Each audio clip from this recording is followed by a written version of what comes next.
특이하게도 아무런 설명 없이 그저 1절에 보면 예수는 감람산으로 가시니라 이 말씀으로 서두를 열고 있습니다.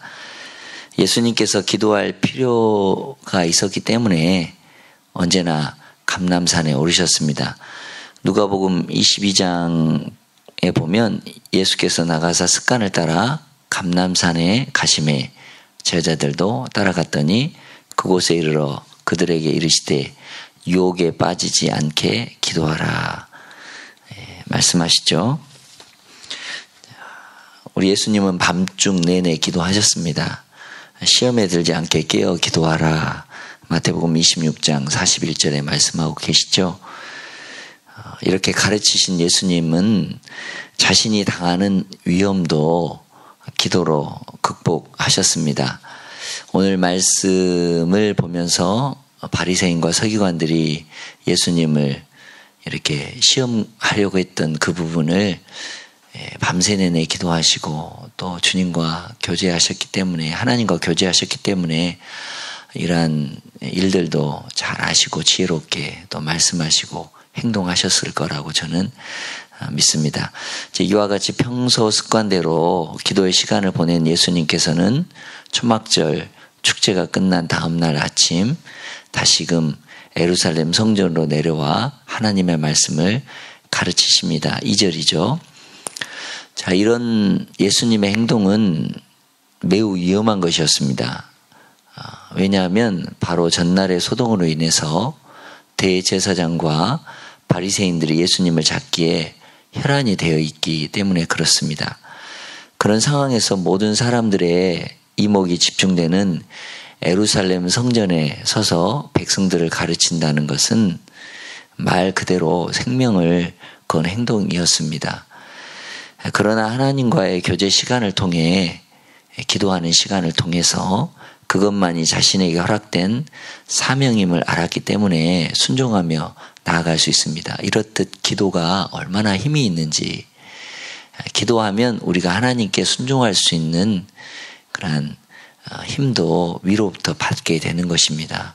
그렇기 때문에 여러분들 하나님과 늘 이 시간 새벽에 기도하는 이 시간을 귀중히 여기시고 또 성령 안에서 무시로 묻고 기도하고 하나님의 뜻을 어떻게 하면 행할 수 있을까? 어떻게 하면 하나님과 더 깊은 교제와 동행할 수 있을까? 뜻을 이룰 수 있을까? 묻고 기도하시는 여러분들 되시기를 바랍니다. 자, 그때 바리새인과 서기관들이 예수님을 고소할 트집을 잡기 위해서 가늠한 여인을 붙들고 나옵니다. 3절에서 5절인데요. 자, 이들은 가늠한 여인을 끌고 와서는 그녀에 대한 판결을 요구하고 있죠. 그러나 그들의 의도는 예수님의 판결을 듣기 위함이 아니었습니다. 단지 예수님을 고소하기 위한 핑계거리를 찾고자 할 따름이었죠. 5절에 보면 모세는 율법에 이러한 여자를 돌로 치라 명하였거늘 선생님은 어떻게 말하시겠습니까? 그러면서 6절에 고발할 조건을 얻고자 하여 예수를 시험하였더라 말씀하고 있죠. 당시 로마법에는 가늠한 사람을 죽이라는 법 조항이 없었습니다. 게다가 로마의 속국이었던 이스라엘은 사형권 자체가 없었기 때문에 그 누구도 함부로 사형을 집행할 권리가 없었습니다. 요한복음 18장 31절에도 나오는데요. 만약 로마 총독의 허락 없이 사형을 집행하게 되면 이는 로마 집권에 도전하는 것으로 인정되어서 큰 형벌을 면치 못할 것입니다. 반면 율법에는 가늠한 이 남녀는 돌로 쳐 죽이라 분명히 기록되고 있죠. 여러분 성경에 보면 레위기 20장 10절에 또 신명기 22장 22절에 자세히 나와 있습니다. 이제 예수님은 율법이나 로마법으로 보았을 때 다 저촉이 되는 거죠. 어떤 말을 해도 예수님은 아주 어려운 공경에 처해 있습니다. 제가 서두에 말씀드렸죠. 감람산으로 가셨다. 이 한 구절은 쉬시러 가셨기도 하겠지만 기도하시는 장소라는 거예요. 어떤 신학자분의 얘기를 들어보면 이 감람산은 올리브 나무가 많이 있었는데 그 올리브 나무가 한 2000년 수령을 가지고 있다고 해요. 그러면서 예수님의 기도 소리를 이 올리브 나무는 들었을 것이다. 이런 표현을 하고 있어요.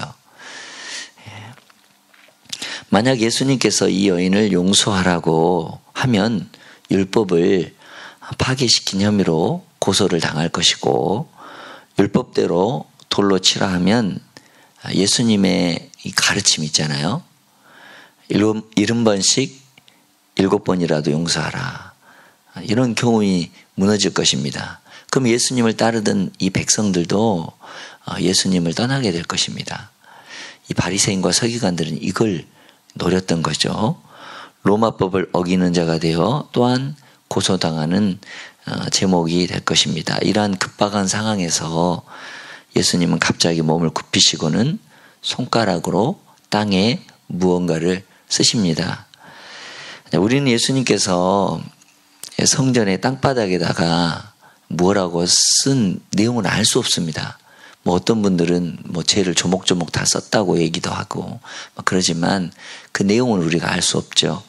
다만 그분은 십계명이란 원래 하나님의 손, 출애굽기 31장 18절을 보면 하나님의 손으로 기록되었다라고 이야기를 하고 있죠. 또 그분은 에레미야 17장 13절에 기록된 경고를 그들에게 상기시켜 주실 수 있다라고 또 이야기할 수 있습니다. 말씀 보면 이스라엘의 소망이신 여호와여, 무릇주를 버리는 자는 다 수치를 당할 것이라. 여호와를 떠나는 자는 흙에 기록이 되오리니 이는 생수의 근원이신 여호와를 버림이니라. 6장 말씀과도 연결이 되는 거죠.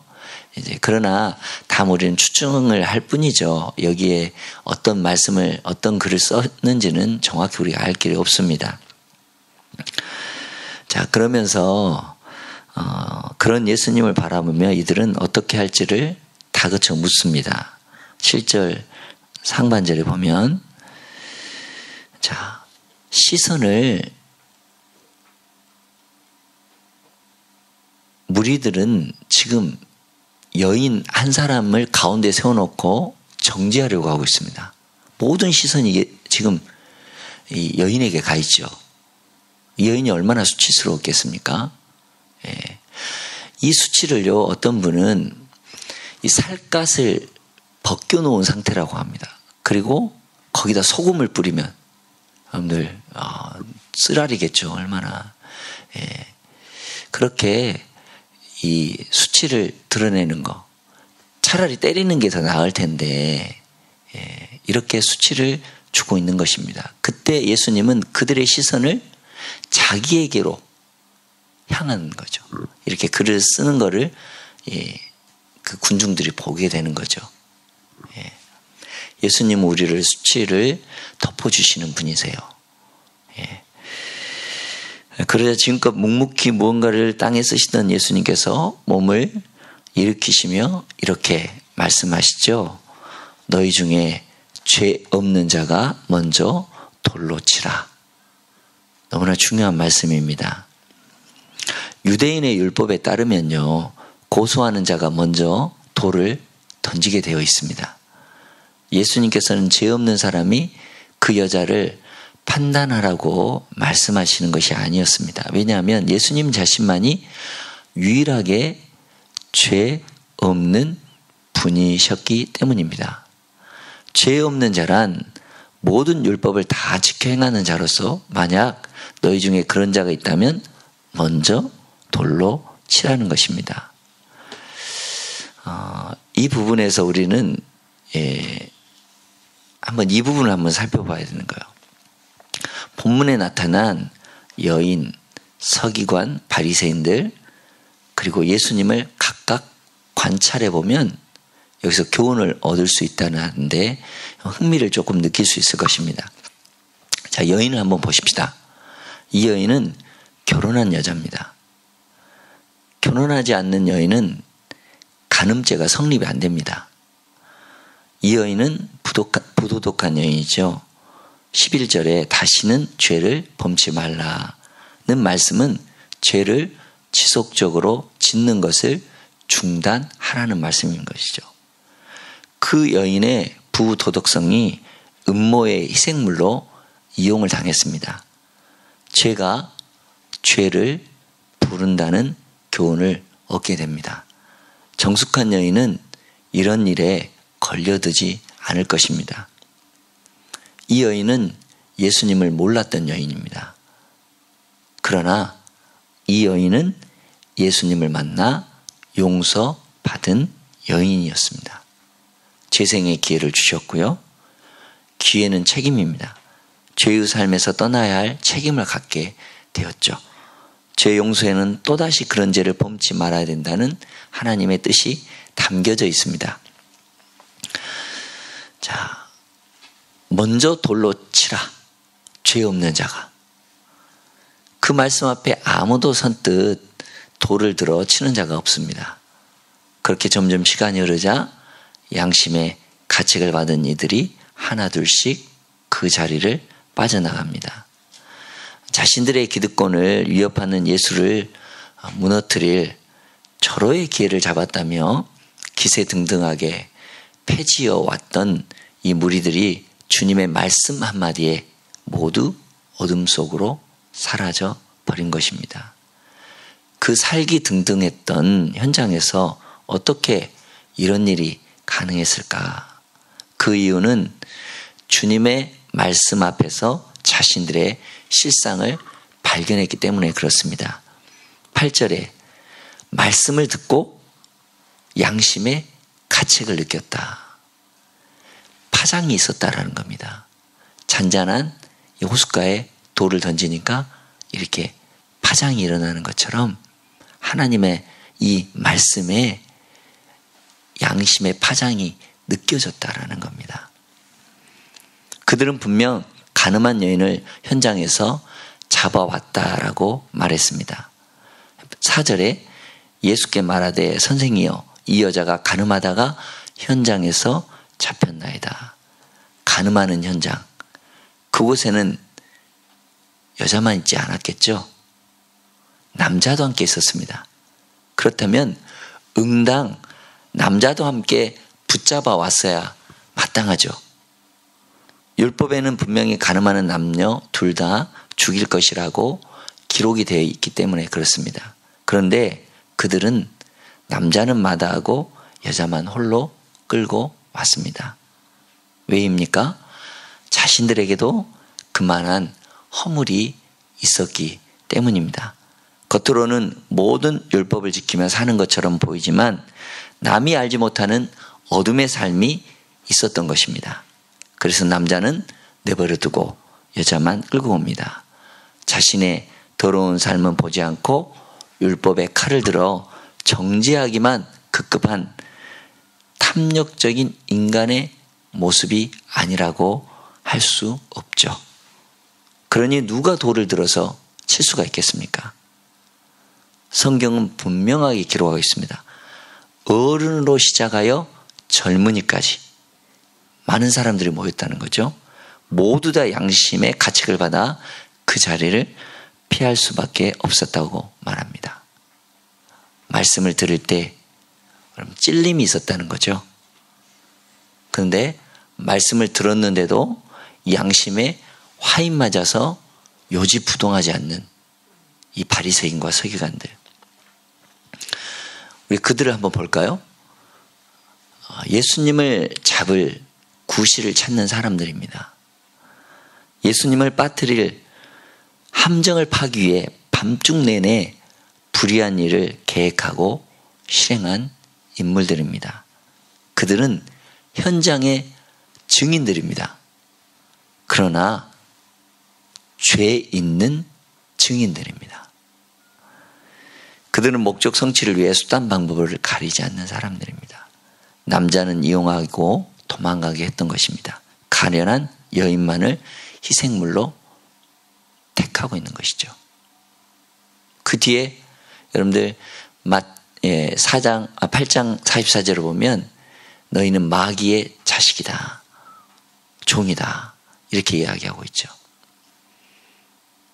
예수님은 용서, 사랑, 다시 한번 기회를 주시는 분입니다.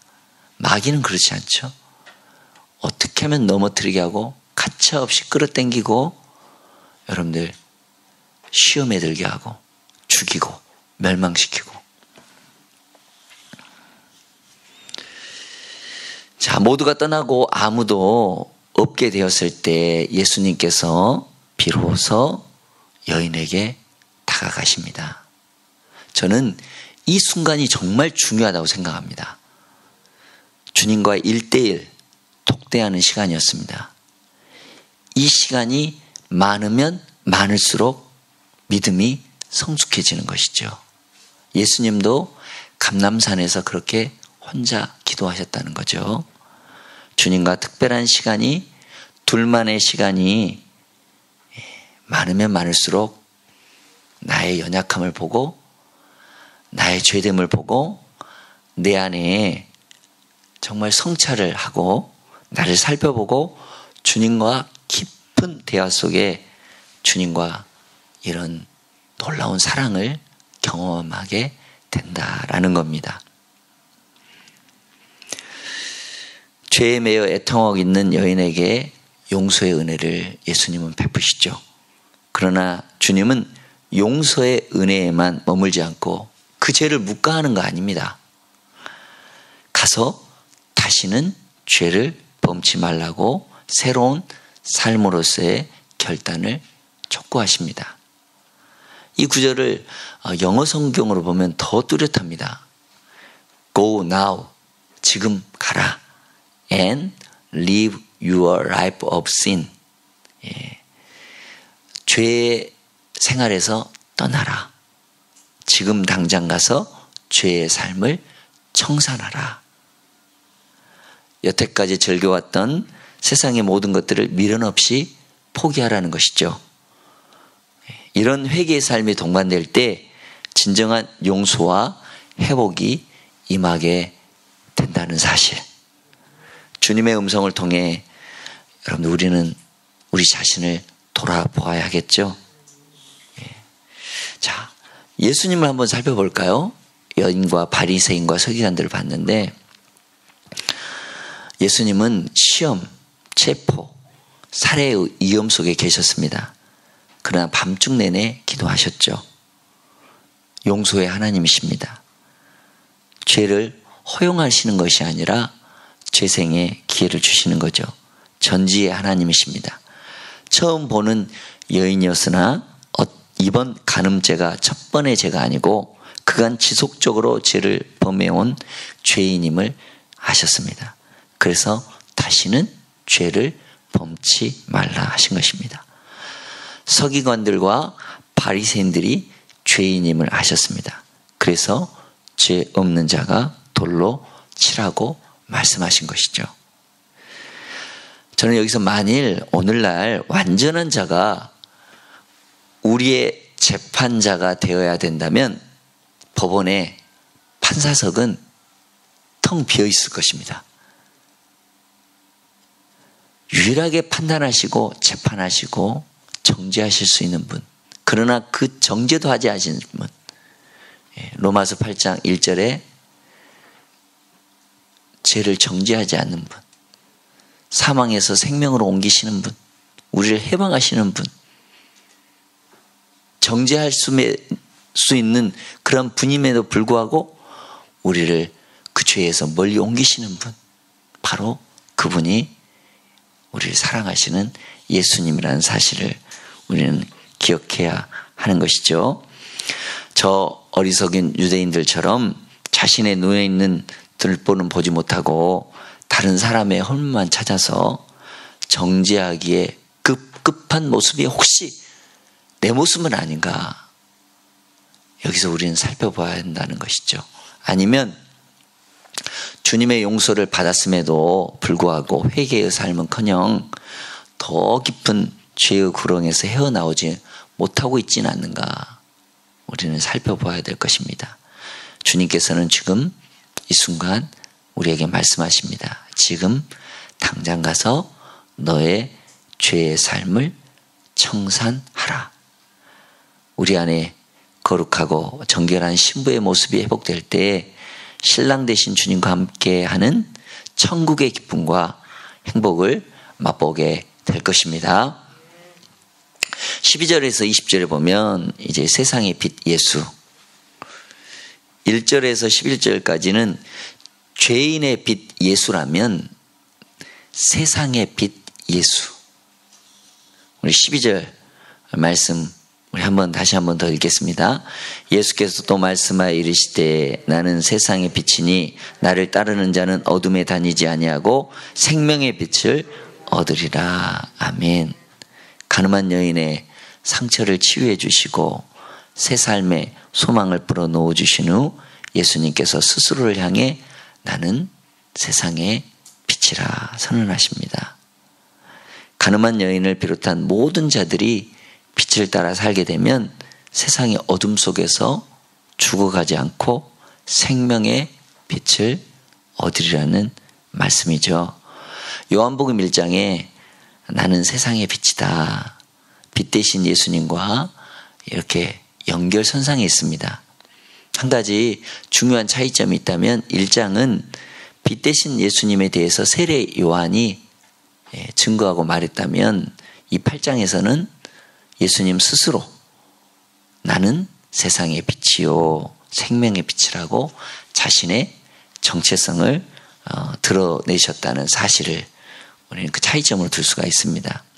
자, 그렇다면 주님께서 무엇 때문에 갑자기 자신을 향해서 세상의 빛이라고 선언하고 계신 것일까?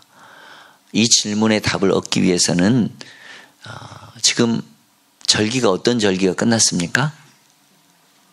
초막절이죠. 예, 그래서 어제도 말씀하셨지만 실로암 목가에서 이 물을 길어서 붓고 나는 그 물을 보고 나는 생수의 근원이다. 생수다. 나를 마시면 목마르지 않는다. 예, 이렇게 얘기하셨잖아요. 예, 그럼 빛과는 어떤 것과 연관이 될까요? 자, 이 질문의 답을 얻기 위해서는 초막절의 축제 중인 하나인 등불 의식을 알아야 합니다.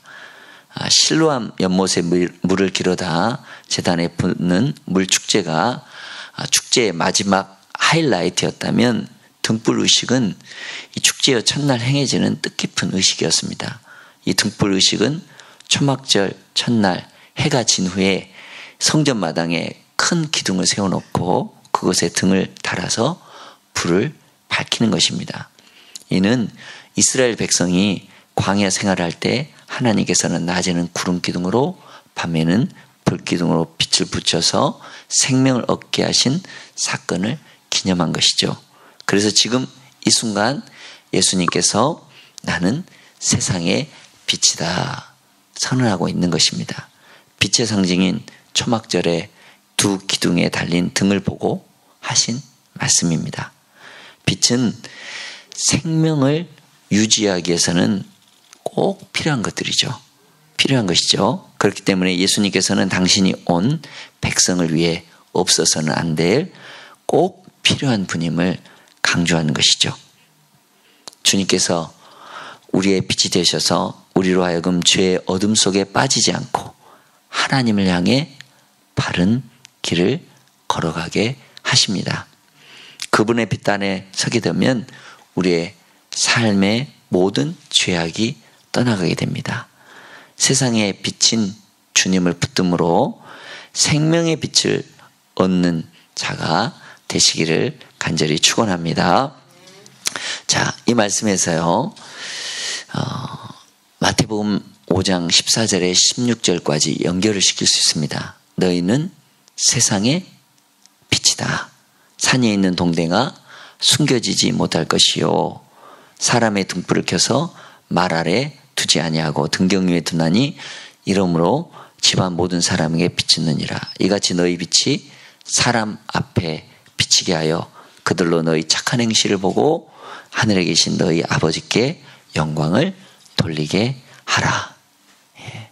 자, 여인을 보았고 바리새인과 서기관들을 보았습니다. 또 예수님을 보았습니다. 그러면 나 자신을 한번 봐야 되는데 자, 우리가 피해야 될 것들이 있습니다. 불순한 동기로 목표를 설정하는 것, 사람을 잡고자 함정을 파는 것, 목적 달성을 위해 수단 방법을 가리지 않는 것, 그게 바로 죄의 생활이죠. 예수님 만난 사람은 죄에 거하지 않습니다. 밝은 빛에 거하죠. 어둠을 여러분들 좋아하지 않습니다. 죄인으로서 여러분들 죄인을 정죄하지 않는 것, 바로 죄로 인정하는 것이 정죄가 아니라 죄에 대한 형량을 매기는 것이 정죄입니다. 정죄는 하나님의 일이죠. 그렇지만 정죄는 하나님이 하시지 않는다는 거죠. 우리의 일은 죄 지은 사람을 정죄하는 것이 아닙니다. 우리의 일은 죄 지은 사람을 정죄하는 것이 아니라 죄를 회개하도록 돕는 그러한 역할이죠.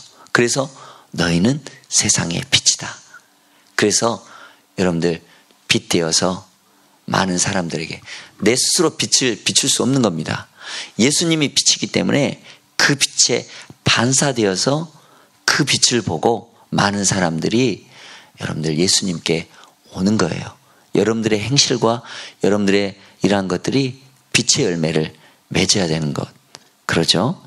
예. 죄의 영향력에서 완전히 회복하도록 도와주는 역할을 빛된 삶에서 우리는 해야 될 것입니다.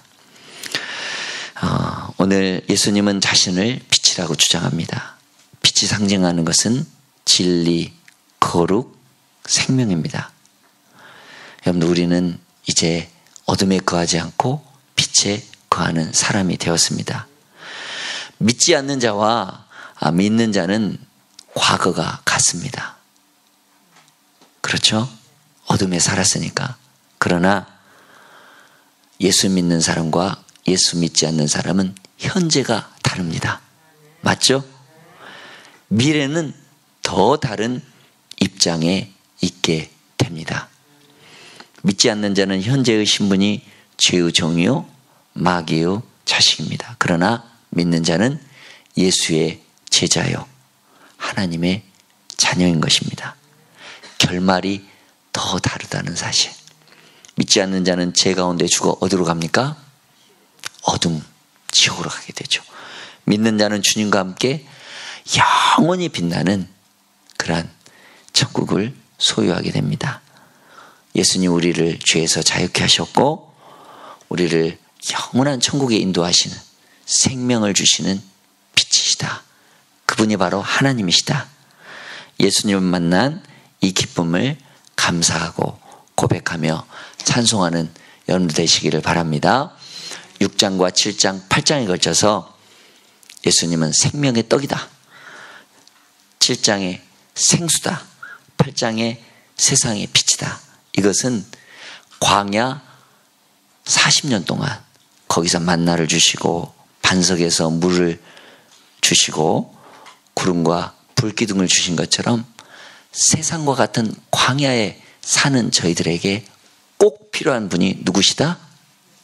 예수님이시다. 예수님을 고백하는, 찬양하는, 감사하는 오늘 하루 삶이 되시기를 바랍니다. 기도하시겠습니다.